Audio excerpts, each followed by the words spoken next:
Morning. Leeds. Granary Basin. We're going that way. It's going to be really hot today. It's forecast 30 degrees. It's already starting to be hot. I had to go down the weed hatch this morning. Not to get any weed, but to get a piece of plastic that somebody had wrapped a bit of rope around for some reason and left as like a booby trap. So I've got to sort of go into that little arm over there, do a 180 and get going that way.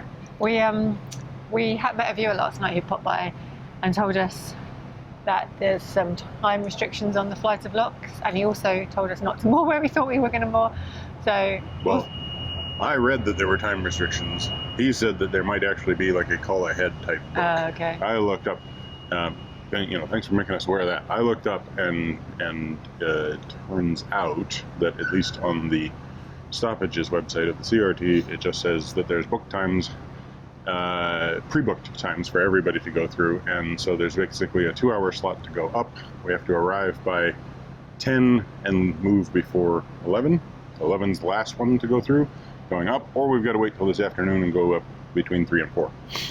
So we thought we'd get an early start, but 2 boats have got an earlier start, so yeah. We'll be trailing them against their luck. So yeah, so we'll see. They're on a rush to get there. We're on a rush to get there. We're not on much of a rush to get there, or we wouldn't be talking right now.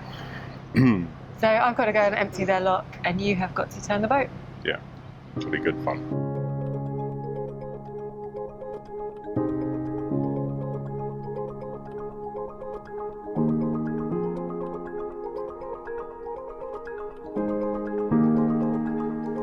For anyone wondering, it was fairly quiet here last night, and we didn't have any noise issues from the local bars. We were pretty tired though, so in fairness we may have just slept through it all.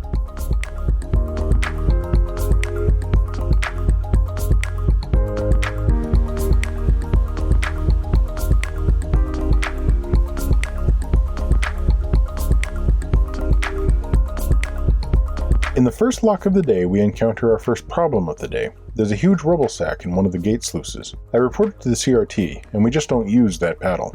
First, Joe tries to open the ground paddles. These ones are huge jack screws that are housed in boxes. When turned, they lift the paddle out of their sockets to open the sluices. To turn the screw, there is either a horizontal T-bar attached to a vertical arm, or a vertical post that needs a standard windlass to be attached.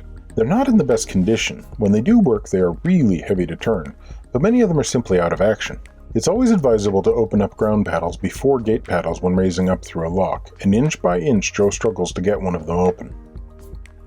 Joe can't get the other one to budge, so when the water has raised a little, she opens one of the gate paddles to speed things up.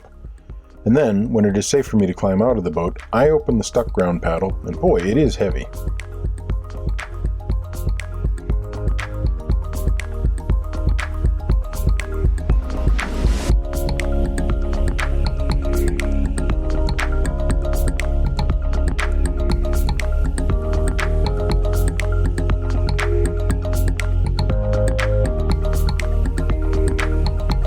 There are some more visitor moorings above the lock if Granary Wharf is ever full.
George, are you okay? That really doesn't look very comfortable.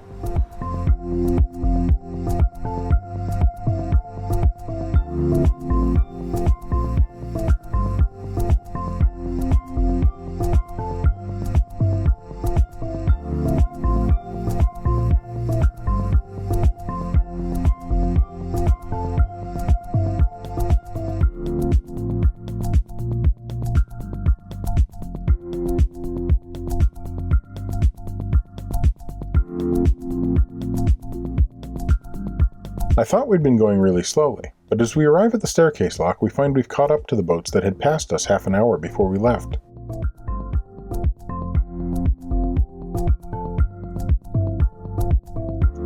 And here is the next issue. A lot of the lock gates on this canal are known to leak quite badly, and the ones on this lock are particularly bad. Unbeknownst to us, our bow doors have swung open, so all that water you see spraying towards the camera is actually going straight inside our boat and onto our carpet. Yep, we are flooding our boat. This has never happened to us before, and if enough water enters our boat this way, it could be disastrous.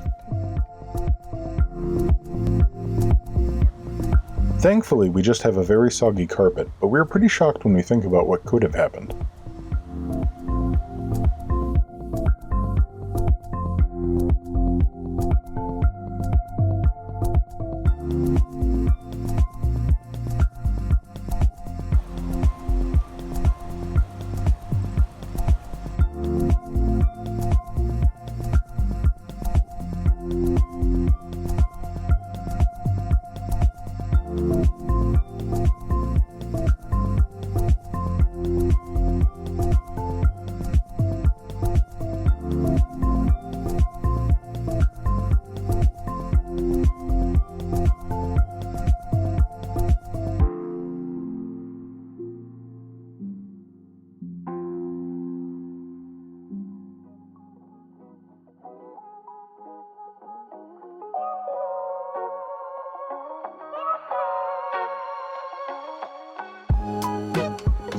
In this shot you can see just how stiff the ground paddles are. It's so sad that they're all in such poor repair.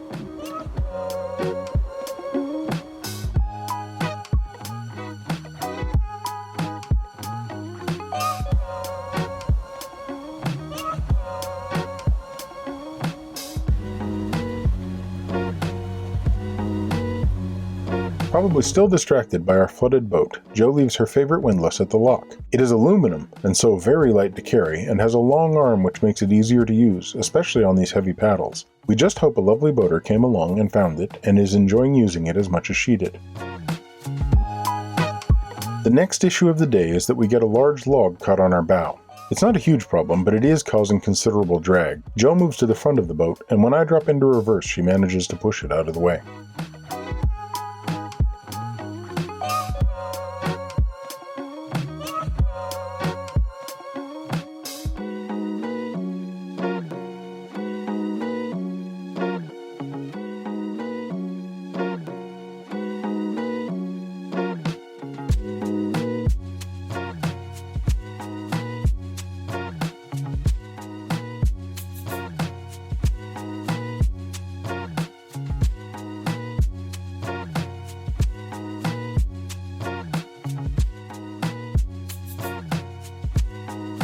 This is Air Valley Marina, which was originally a basin for barges bringing coal to the huge Kirkstall power station.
There are some visitor moorings here, and honestly, they look pleasant enough, but we have made the decision to continue on today.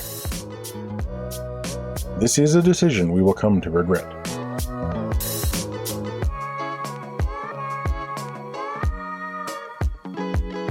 The other boats are still in the lock. They have more crew, and so in theory should be moving faster than us, but they tell us that they keep getting rubbish wrapped around their props. Speaking of which, I take my second trip down the weed hatch to clear ours.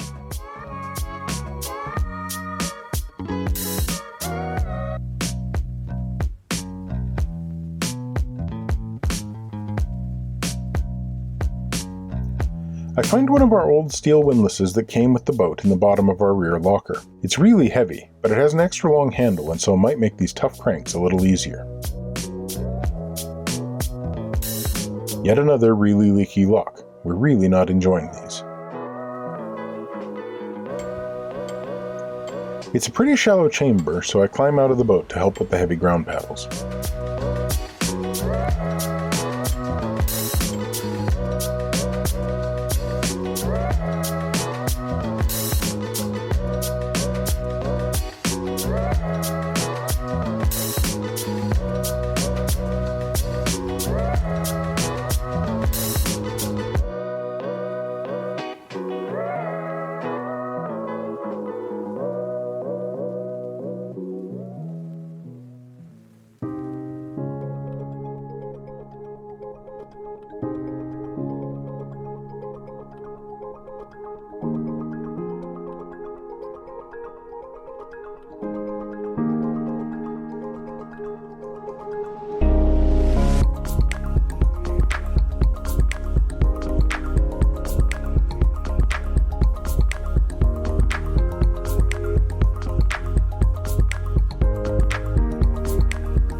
This is the first lock with limited opening hours where the CRT are offering assisted passage, and it's a staircase of 3. The other boats are in the middle lock, but as there are no boats coming down, we are able to move into the bottom lock straight away and begin our ascent.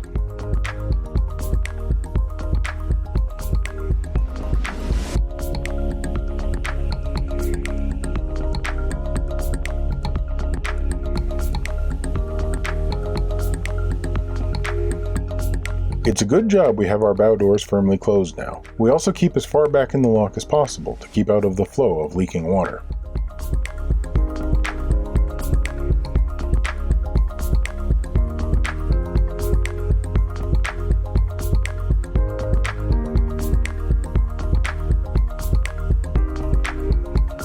The lockkeeper is great. Once the other boats have left, he comes to give us a hand up. A number of the paddles are out of action on the side Joe is standing on, so he operates most of the heavy ground paddles on his side for us.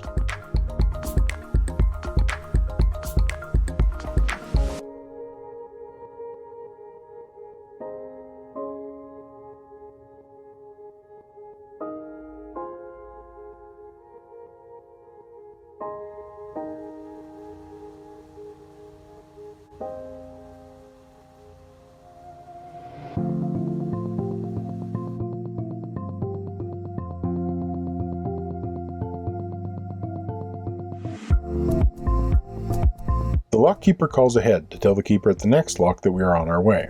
And on a hot day like today, we are grateful for all the help we can get. Unfortunately, things at the next staircase don't go so well.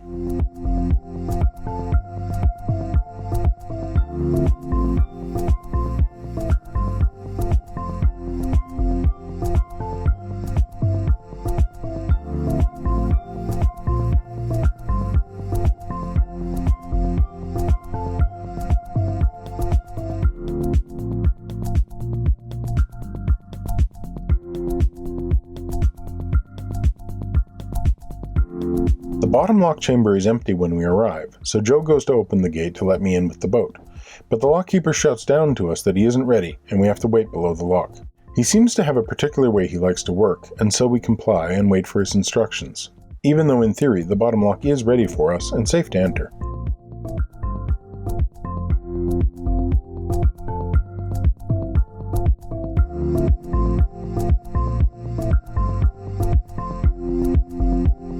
Joe helps to shut the bottom gates, but the lockkeeper won't let her open the ground paddle on the sluice above.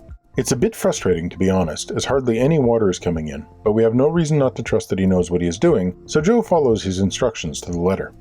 This is going to take a while. Still, we are not in a rush, and it's far better to be safe and follow the advice of the lockkeeper, who presumably works these locks every day and knows them well.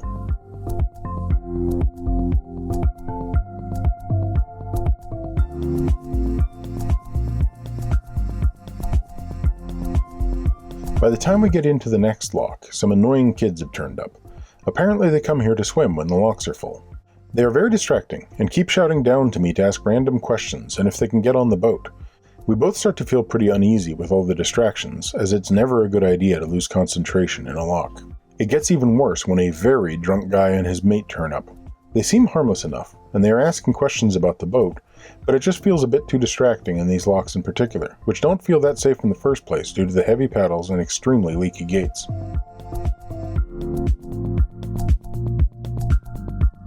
Our instincts are right. Amongst all the unnecessary distractions, a mistake has been made. A paddle on the top lock has been left open by the previous boats, and so a continuous stream of water is flooding into the middle lock, where our boat currently is. We wrongly assumed that the lock keeper would have checked this as he was resetting the staircase, but we really should have checked it for ourselves, especially as the boats in front of us have been leaving paddles open all day. When the water starts flooding over the sides of the lock, the kids start screaming at Jo, singing idiot songs and verbally abusing her. To add to the stress and chaos, the drunk guy also starts screaming abuse at Jo when he sees what is happening in the lock. This is not helpful considering the current situation and is extremely upsetting for her. I'm down below in the boat and cannot hear what Jo is having to deal with. I have my own problems as the water has risen to the point where the boat is in danger of floating over the lock wall, and if I don't keep it in the middle, we might very well end up being the first boat we've ever heard of to leave a lock over the side and end up aground. Thankfully, the drunk fool eventually moves on when Jo shouts back, but the kids stay and continue to be quite obnoxious. The lockkeeper takes full responsibility and does apologize, which is nice of him, but Jo is too distressed to really respond. She obviously didn't film any of this as it was happening, but these shots are from when the water started to drain away.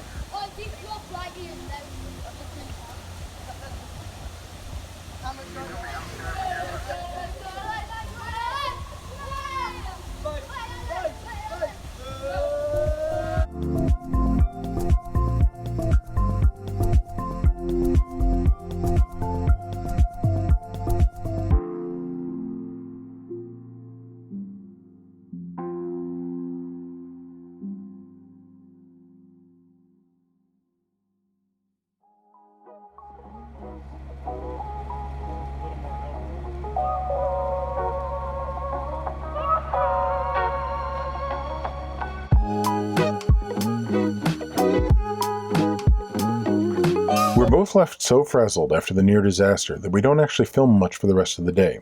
It turns out that this is the hottest day of the summer, so both of us are physically and emotionally exhausted.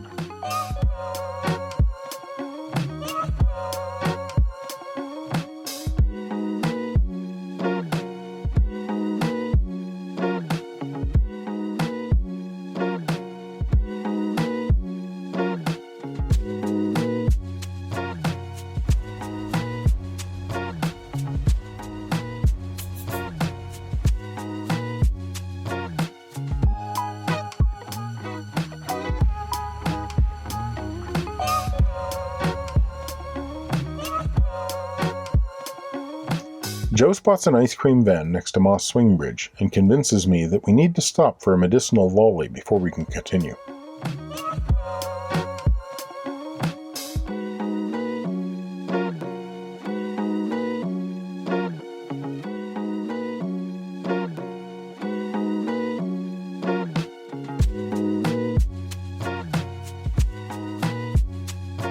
Slightly refreshed, we limp into Rodley. Finally, some good fortune. There's a boat just leaving the visitor moorings as we arrive, and so we shout across that Jo will open the next bridge for them so that we can take the spot they're freeing up.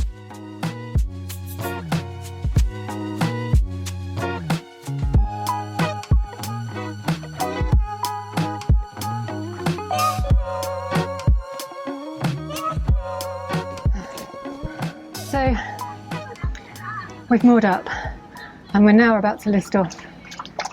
We're not, because George is drinking. We're now about to list off all of the many, many things that have gone wrong today. Today's been an interesting day. Let's see, where should we start? Leeds. Leeds. Well, the turn went well. The lock kind of... They're just slow and heavy, and all the paddles are a bit different to what we're used to. Yeah. Like they've got these spinny ground paddles that are very stiff. Half of them don't work, half of them are missing, and they're not labelled, so you don't know when you get to one if one's going to work or if it's not. And some of them have these big sort of T-bar handles that you have to manually spin, and others require you to put a standard windlass on there and spin it, but when Michael says spin, instead of the normal direction, you have to do it. When Michael says spin, it means like quarter of a turn. Yeah. So heavy. Yeah, it's it's not easy, and like stuff is not greased, and So these two, about half of them are disabled, but you can't tell without being in the lock because you can't see that the entire actual mechanism is just gone. and obviously there was 2 boats that went up before us, even though we left at 8, and so all the locks were set against us. Yeah. And not only were they set against us, a lot of paddles were left open. Yeah. We kept going into locks and finding like a ground paddle half open, and we ended up following them up one lock, and one of the women in front of us, because there was 2 groups, and 2 couples. they were lovely, and they were working really hard and trying to figure it all out. But like this one, she was like, oh, that one's closed, and I'm like, okay, great, then I don't need to close this lock. So I turned around and stepped doing everything else, and of course I'm half delirious already from the sun, so I've for some stupid reason attached the anti-vandal key when I didn't need to. Anyway. Yeah, because then we actually drained the lock, and it turns out it wasn't open, so there's just water flooding through. You mean it wasn't closed? Yeah, sorry, it wasn't closed. There was the incident with the windlass. Yeah, I lost one of our good windlasses, which is really... So we find an aluminum windlass coming up to Leeds and Liverpool, and you feel like chasing us in 3 months when you see this video. Michael was really understanding and not angry with me, but I was quite annoyed with myself. And it's only a windlass and we can replace it, and we've got other ones, but they're really heavy. Well, it's an aluminum windlass, so they are fairly like pricey. Like after pulling out one of the old iron ones from the back to like so I could carry around a windlass and have it, and I got this longer one to do on the ground paddles. I didn't even know we had that longer one, but it really helped on the ground on those paddles, ones. Yeah. But when I pulled the thing out, I was just like, good Lord, I forgot how heavy these things can be. The aluminum ones are so much more light and convenient, and they run around in your hand easier, and there isn't little rust flakes. So yeah. And the one I lost was because we've got 2, one's shorter and one's longer, and I lost the longer one, which is my one. Yeah. I'm very it's the upset. one that makes for better leverage. Very, very upset. So, but one way or another, we'll just buy another one. It's not a big deal. That was the windlass. Then we got to the first of the 2 staircase locks. Of 3, the staircase of 3, because we'd already done the staircase of 2. So yeah, right, because that's when we got to... I'm still hot. Yeah, but that was when we got to the Kirkstale. Yeah. So you had something really... You had a woolly blanket or something around the prop. Yeah. Like so I had to get in there to pull that thing out. And there's like a bright red woolly jumper that I pulled off the prop, and it was really wrapped all the way around it. Yeah. So that was fun. Yeah. By the time I got it out, I'm just like, right. Oh, I see somebody in a bright red woolly jumper. They're getting a pop in the head. I'm so pissed at this thing. Well, then the first of the staircase locks, there was a guy from the CRT who was managing it. So he was nice and fairly jumped to it. Like he was communicating what it was. And he let us get on with it as well. He didn't, he let us come into... he told me to open the bottom one, so I drained the bottom one. He let us come into the bottom one when the boat was still in the next one. And so, we got up, and by the time we're at the top, he's telling me how to, where to moor up and everything. We got our ropes tied up a couple of times, and then started listening because of that. Oh, yeah.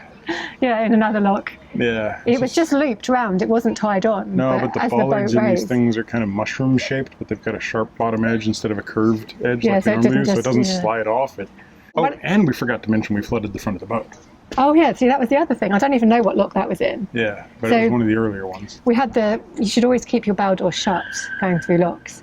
And what we do is we lock one and then we put a bumper in front of the other to stop it swinging open, but we just hadn't done it this time for some reason. So the door was swung open.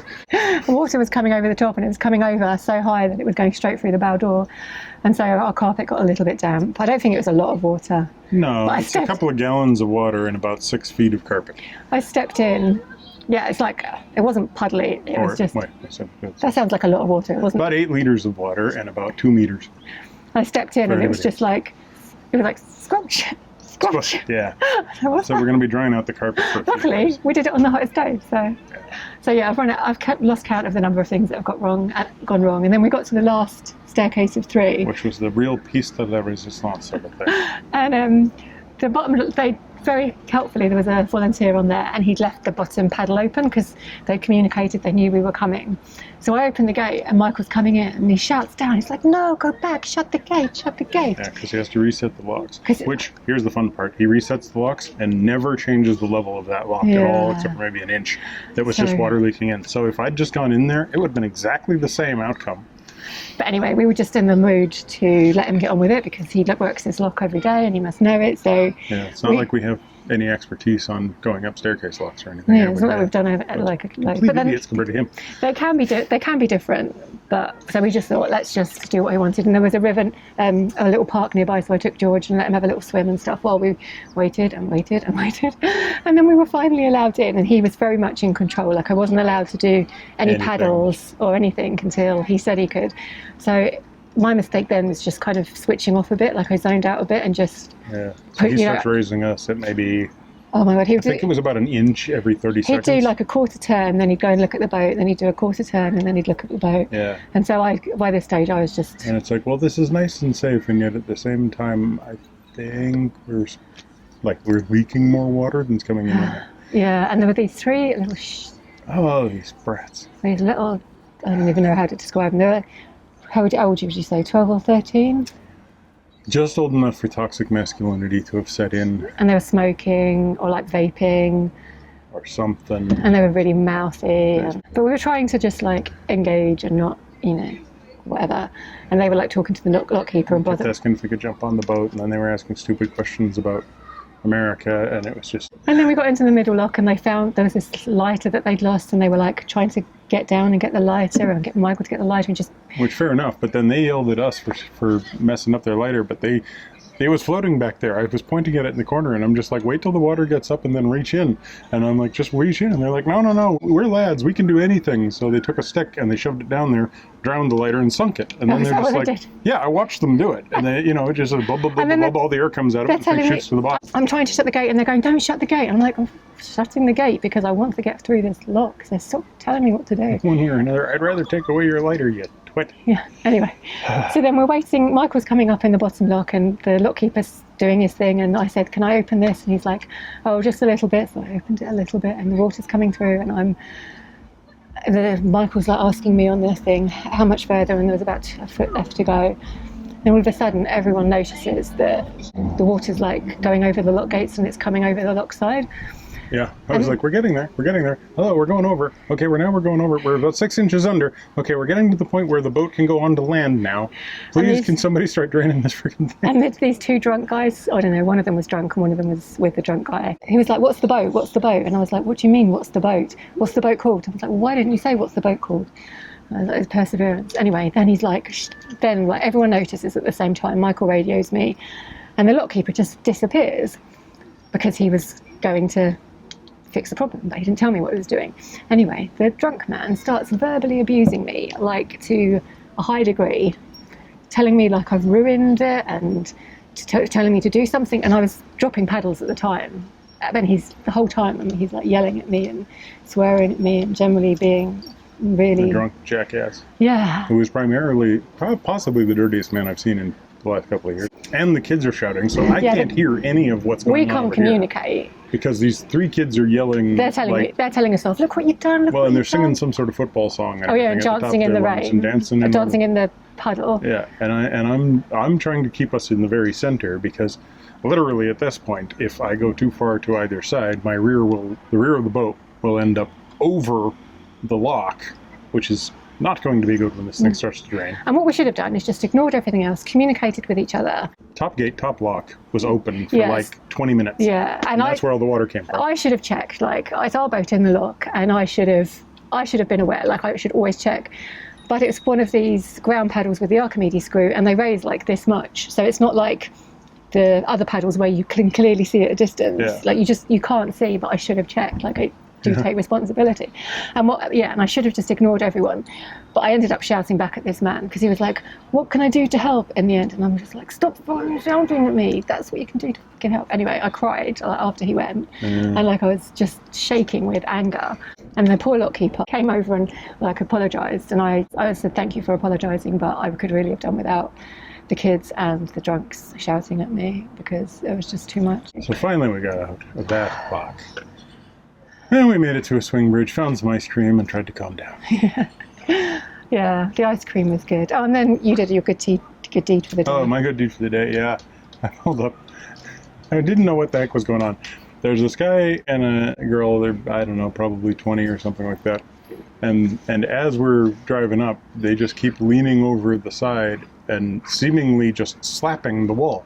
And I couldn't figure out what it was they were doing. It was like he was reaching down into the water, and it looked like he was slapping at the siding, the steel siding there. And I'm just like, what the heck are they doing? Well, as we get close, I noticed that there's this bit of string there, and the guy calls over to me and he's like, "Can you help us get this magnet off?" And I look over, and sure enough, it's a magnet, fishing magnet about that big, and it's stuck to the siding. I'm like, "Sure, toss me the line, wrapped it around the back, gun the boat, just yanked the thing off." And I was like, "Well, we're going to find out in a second which is stronger, your magnet or your line." And we thought we'd broken the boat. But I thought I'd broken the line. I completely, because I kicked up so much mud I couldn't see anymore. But they were really happy. So yeah, it just, and I pull the thing out and I'm like, "Oh my God, the magnet's actually on here, cool." And I toss it back to them. And then you had good deed for the day. You had a Magnum and I had a Fab, and we had a Tropical Tango, which is terrible. I wouldn't say terrible. I just think that anybody that puts grapefruit in a soda has got something wrong. And then, we were done. We needed to moor up, and there was 2 more swing bridges. And we came around the corner, and all the visitor moorings were full. And then these guys on one of the boats started shouting that to go through the bridge, but they're coming through. And we're like, "We'd prefer just to take your mooring, please." Yeah, I'm like, "Are you leaving?" And they're like, "Yeah, we're leaving." I'm like, "We're mooring." And they're like, "Great, swim." And So Joe went up and up. I said I'd do the bridge for them, so I went to do that. Anyway, Michael's hovering there, and the guy on the mooring behind starts pulling his boat forward. Like, I don't think he heard that anybody was trying to take the mooring. Oh, he did. Anyway, I came running down and I was like, "Where? Did you not hear? We're coming in." Because I was just like, I can't carry on any further. You got no more patience. I've got no more patience. You're in a mooring. Like, you stay out of ours. Anyway, now we're going to go and have some food, and I don't know. Patience is normally pretty good, but recently patience has been dropping. And the heat and everything that went wrong today. We're taking it in good humour, but trying to. Yeah. All of the individual pieces I could laugh at. It was the accumulation of all of them. I think for me, my level of frustration reached its peak when it was that red sweater that I was pulling off. Like, it had skewered itself somehow on all 3 blades of the prop and around the center section. And I'm just like, how am I going to get this thing off? And a knife wouldn't work because it just jammed into the wool. And that's what I ended up doing, was just leaning in there and like, okay, I think it's in. I'm trying to undress this propeller. This is a very weird feeling. Just get the arm through the sleeve. Yeah. So I finally pulled the thing out and I'm just like, just never want to see a red sweater again. On the plus side, we didn't lose our patience with each other. No. Almost. Well, I think the key is, because you did get a little bit short with me and I did get a little bit short with me, and I mean a little bit, but the key is when the other person is like that, just let it go over your head. And aim it at everybody else. Yeah. Just turn it on. No, just let it ride over you, because it's not personal. It's not actually against each other. Yeah. We're on the same team, but I could feel myself going like that. Do you know what I mean? Yeah. But still, blame it on everybody else. Swear to God. Let's go. Well, it's been a good day. We need to end the vlog. We got to end the vlog. She's getting up before we even finish. I can't do any more. Yeah, so that's our most complaining vlog yet. Thanks for watching. Give us a thumbs up, comment down below, subscribe if you haven't already. Subscribe to Minimalist Maximum Velocity if you want to see time lapses of stuff in which we screw up less.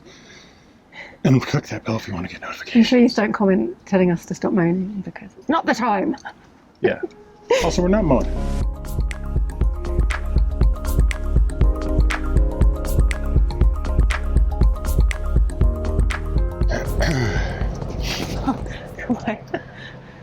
Shininess.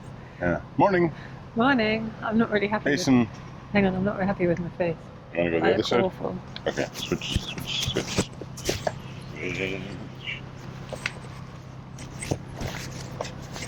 That better? Really? I look awful. I don't even see. Yeah, we really should be further down that way. What do you mean, like that? Yeah, like further over there.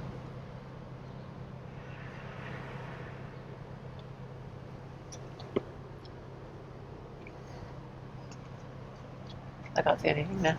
Well, it's about as good as it's going to get. A number of the paddles are out of action on the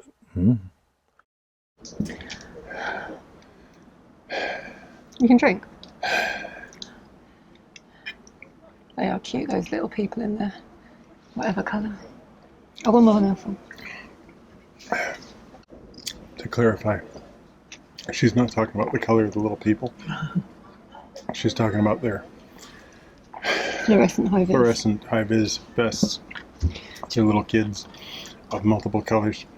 Just to confirm. And they have fluorescent high-vis vests. And me, with my color blindness, I always look at things and go, "Oh, that's green." And she says it's actually not, it's yellow. And I think she's perverse.